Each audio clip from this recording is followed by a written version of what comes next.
Good morning class SMITI zone में आपका स्वागत है। मैं सुदर्शन कुमार आप लोगों को रेडियो सक्रियता में और बचे हुए टॉपिक को लेकर के आए हुए हैं।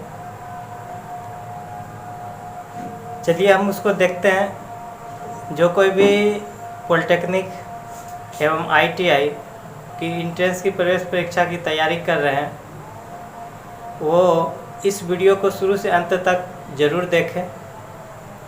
तो चलिए हम इसमें देखते हैं। आज जो है ना नाभिकीय विखंडन और नाभिकीय संलयन के बारे में बताएंगे। तो नाभिकीय विखंडन जिसको इंग्लिश में कहते हैं न्यूक्लियर फिजन, तो न्यूक्लियर फिजन क्या होता है पहले इसको हम लोग जान लें।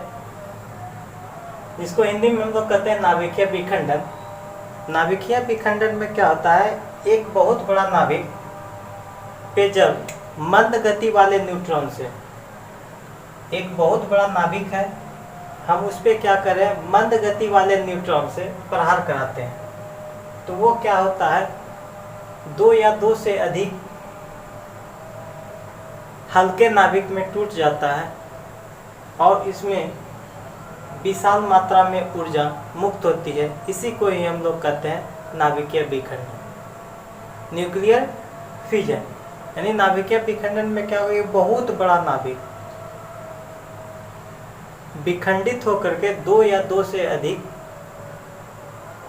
नाभिक का निर्माण करता है तथा इसमें ऊर्जा की विपुल मात्राएं मुक्त होती है। एज फॉर एग्जाम्पल नाभिकीय विखंडन पे हम लोग क्या करते हैं, ये यूरेनियम 92 और 235 पे ये न्यूट्रॉन से बमबार्ड करवाते हैं। अब ये न्यूट्रॉन का गति कैसा होना चाहिए, ये न्यूट्रॉन का वेग होता है, कम वेग वाले न्यूट्रॉन से प्रहार कराते हैं। किस पे, यूरेनियम 235 पे।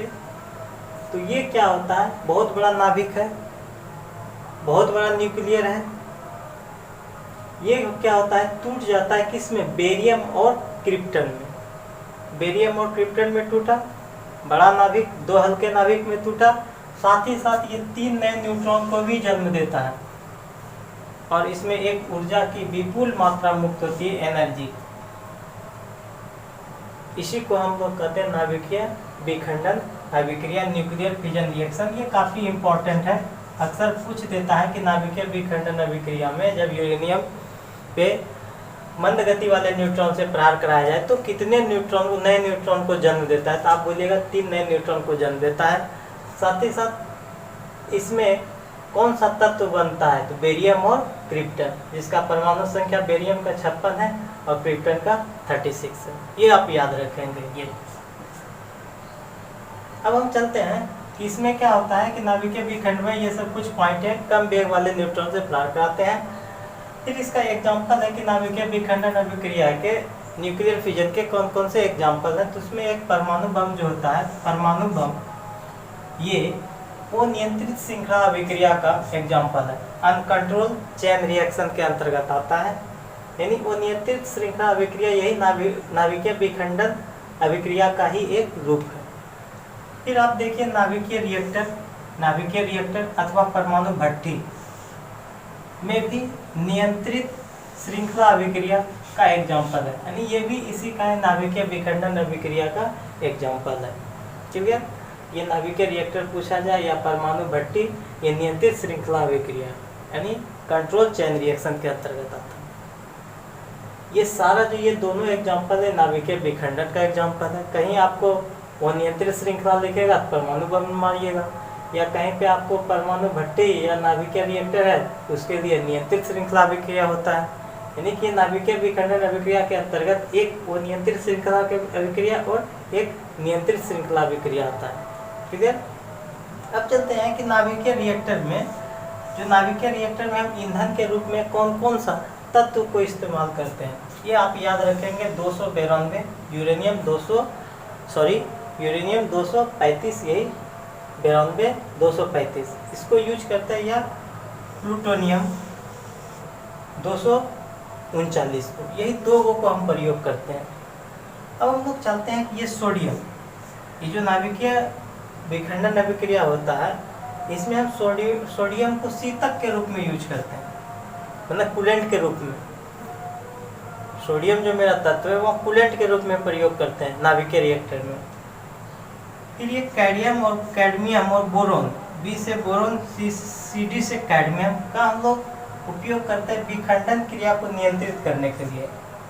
बहुत ज़्यादा जो विखंडित हो रहा है, बम बाट करारी बेरियम क्रिप्टन बना, फिर बेरियम फिर क्या करेगा, 2 नए तत्वों का निर्माण करेगा और साथ ही वो न्यूट्रॉन को जन्म देगा, फिर ऊर्जा मुक्त करेगा। इस तरह ये क्या श्रृंखला चलते रहता है। 1 2 में बटा, यूरेनियम 2 में बटा, फिर ये बेरियम 2 में बटेगा, फिर क्रिप्टन 2 में बटेगा, फिर वो 3 नए न्यूट्रॉन को जन्म देगा। इस तरह श्रृंखला चलते रहता है। इस श्रृंखला को, विखंडित श्रृंखला को हम क्या करते हैं, कम करने के लिए ही हम लोग कैडमियम और बोरोन का, कैडमियम और बोरोन का उपयोग करते हैं। ठीक है, इस तरह श्रृंखला चलता है। ऐसा हुआ, ये 2 को जन्म दिया, फिर यहाँ पे न्यूट्रॉन बना, ये फिर क्या होता है, ये फिर इस तरह जन्म देता है ये, और ये फिर ये क्या करता है, ये फिर इस तरह। देखिए ये श्रृंखला चलते रहता है।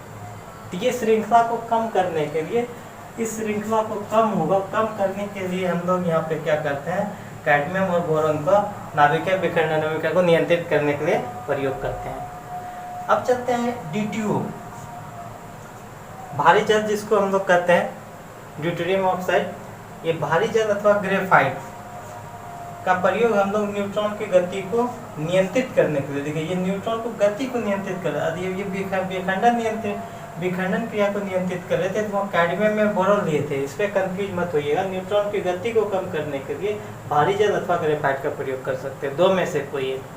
अब चलते हैं हम लोग नाभिकीय संलयन अभिक्रिया की ओर। आखिर नाभिकीय संलयन अभिक्रिया क्या होता है, जिसको हम लोग कहते हैं न्यूक्लियर फिजन। न्यूक्लियर फिजन क्या होता है कि इसमें क्या होता है कि 2 हल्के नाभिक परस्पर जुट करके या मिल करके एक बहुत बड़े नाभिक का निर्माण करता है। इसी को हम लोग कहते हैं नाभिकीय संलयन। संलयन का अर्थ होता है जुटना, मिलना। यानी इसमें 2 हल्के नाभिक परस्पर जुट करके एक बड़े नाभिक का निर्माण करता है, साथ ही क्या करता है, ऊर्जा की विपुल मात्रा मुक्त करती है। एज फॉर एग्जाम्पल में नाभिकीय संलयन अभिक्रिया में हम लोग उच्च वेग वाले प्रोटॉन से प्रहार करा रहे थे। वहाँ पे क्या था, निम्न वेग वाला न्यूट्रॉन था विखंडन में, जबकि यहाँ संलयन में उच्च वेग वाला प्रोटॉन से प्रहार कराते हैं। ठीक है, अब देखिए इसमें हम एक एग्जांपल लिए कि हाइड्रोजन बम या सूर्य का ऊर्जा। ये बहुत इंपॉर्टेंट है कि नाभिकीय संलयन में हाइड्रोजन बम और सूर्य की ऊर्जा एग्जांपल है इसका। तो इसमें क्या करते हैं, ड्यूटेरियम, हाइड्रोजन के 3 समस्थानिक होते हैं, जिसमें से ये 2 समस्थानिक को लिए, ड्यूटेरियम और ट्राइटियम। ड्यूटेरियम का ये हो गया H1 और H2, ये H1 H3 हो गया इसका परमाणु भार। ड्यूटेरियम या ट्राइटियम या दोनों के मिश्रण हाइड्रोजन बम के निर्माण में उत्तरदायी है। यानी हाइड्रोजन बम का जो हम लोग निर्माण करते हैं वो किसका मिश्रण लेते हैं, या ड्यूटेरियम ले लीजिए अकेले, या ट्राइटियम लीजिए, या दोनों को लीजिए। हम देखिए एक एग्जांपल यहाँ पे लिए हैं, ये पे हम लिए ड्यूटेरियम फिर ट्राइटियम लिए। जब ये दोनों को आपस में मिलाएं, संलयन करना करते होता है मिलना, जब दोनों को हल्के परमाणु को जब मिलाते हैं तो अब ये देखिए हीलियम परमाणु का निर्माण करता है, साथ ही साथ ये ऊर्जा भी मुक्त किया देखिए, और एक नए न्यूट्रॉन का ये जन्म देता है। फिर देखिए किसी एक को हम लिए ड्यूटेरियम, इसमें कहा या ड्यूटेरियम लीजिए, ट्राइटियम लीजिए, या दोनों लीजिए। फिर देखिए मैंने ड्यूटेरियम को लिया, ये भी He बनाया, और साथ ही देखिए यहाँ ऊर्जा मुक्त किया। तो ये सब आपका क्या हुआ कि हाइड्रोजन बम या सूर्य की ऊर्जा। कभी कभी ये भी एग्जांपल दे देता है कि ये क्या बनेगा, कौन सा रिएक्शन सही है, आप इसको भी याद रखिएगा। ये सारा टॉपिक वेरी इम्पोर्टेंट है। अब चलते हैं कि नाभिकीय विखंडन में हमेशा द्रव्यमान की क्षति होती है।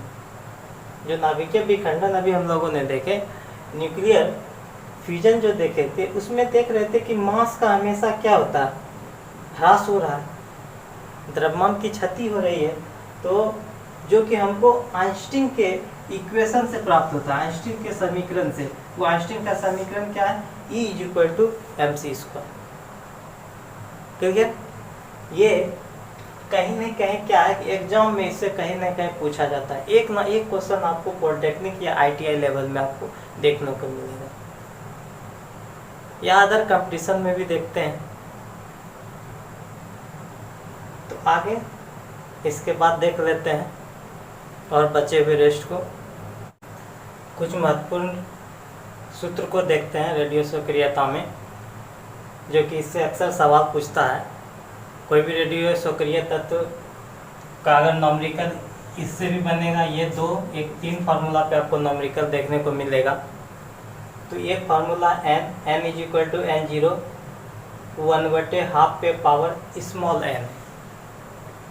फिर एक दूसरा है t is equal to t½ into small n। तीसरा फार्मूला है ये मेरा lambda is equal to 1.44 into t½ ठीक है। अब देखिए n क्या है, यहाँ n मतलब मेरा हो गया प्रारंभिक मात्रा। कोई भी रेडियो सक्रिय तत्व है, मान लीजिए उसका प्रारंभिक मात्रा 100 है, वो आपस में बाद में विखंडित होकर के 25 बचा, और उसका मान लीजिए आपको दे दिया गया है कि उसमें निकालिए आप ये स्मॉल n का मान। तो स्मॉल n का मान होता है अर्ध आयु काल की संख्या निकालने के लिए कहेगा।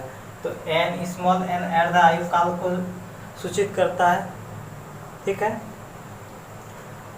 हाफ एज की संख्या को, t मतलब हुआ पूर्ण समय टोटल टाइम, n मतलब हुआ अंतिम मात्रा, जो विखंडन के बाद जो होगा उसी को अंतिम मात्रा कहते हैं, फाइनल।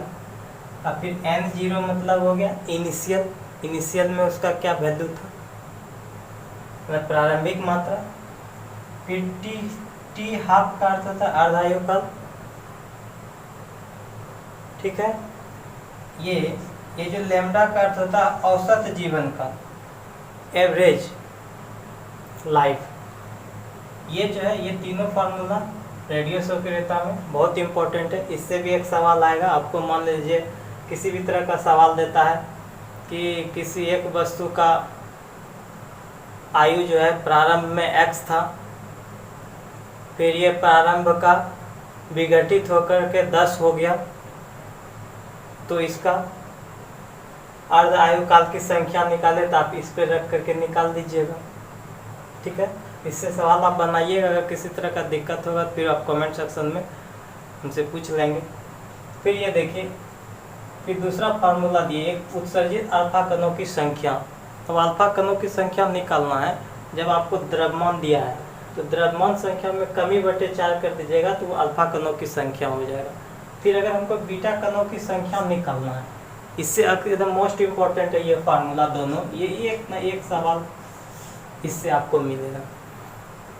तो उत्सर्जित बीटा कणों की संख्या निकालना है, तो 2 गुना अल्फा कणों की संख्या, पहले अल्फा कणों की संख्या निकालना पड़ेगा, तब परमाणु क्रमांक में अंतर, जो दोनों परमाणु क्रमांक दिया होगा, एक पहले और फिर बाद में परमाणु क्रमांक, दोनों का अंतर करके इस पे रखिएगा, तभी ये जो है ना बीटा कणों की संख्या निकलता है। इस पे भी आप सवाल आप अपना देख लीजिएगा, ये फार्मूला बहुत इंपॉर्टेंट है।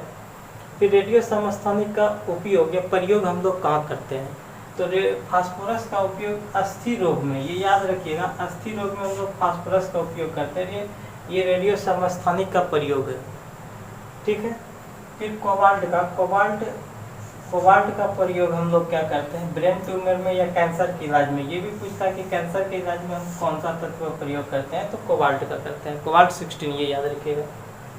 फिर पृथ्वी के आयु 238 और पीवी 260 से ज्ञात करते हैं, ये सब रेडियो सक्रिय तत्व है, आपको पता है। फिर आयोडीन का उपयोग हम लोग थायराइड में करते हैं, ठीक है। तो यदि आप लोगों को क्लास अच्छा लगा तो दिल से शेयर करेंगे तथा लाइक भी करेंगे, और जो नए विद्यार्थी इसको देख रहे हैं वो भी लाइक तथा शेयर करेंगे, क्योंकि लाइक ही मेरा जान है। अगर आप लोग लाइक नहीं करेंगे तो फिर हमें दिक्कत भी होगा। साथ ही साथ